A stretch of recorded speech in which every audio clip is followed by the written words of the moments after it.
Moving on now, let's look at another story where the Nigerian Export Promotion Council, that's NEPC, says non-oil exports are on the rise. It says the exports have already seen an over 20% rise this year alone. This is at the time when government is looking for funds from the non-oil sector, talking about funding budget. And this is against the backdrop of the agency's enactment of a service charter to improve service delivery. Crude oil constitutes the bulk of Nigeria's exports.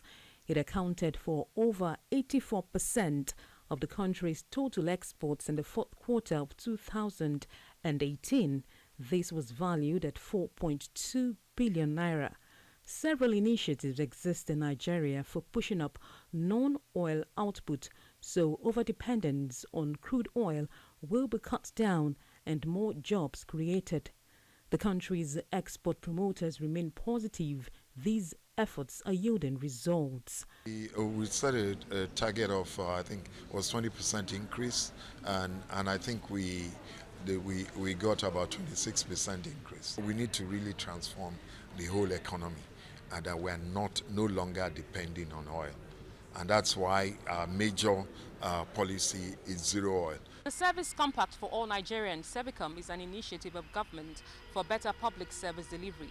In line with provisions of SEVICOM, the Export Promotion Council now has a service charter it believes will accelerate trade of non-oil export commodities beyond the country's borders. It will task all staff that they have a charter they must respect, and they must meet up to the words and the wordings of that charter. We want to begin to see results, positive outcomes, increase in the volume of exports. We're going to harvest new exporters, people who would key in, that would also be trained, so that we can now begin to see better results, and then lives of Nigerians being touched more, even from this agency.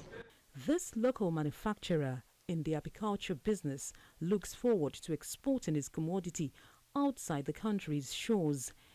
He is hopeful an improvement in the agency's operations will indeed help actualize his dream. They have invited people from Uganda to come and train us on what they call residual monitoring training. This is the basic requirements that we need to be able to export our products to European market.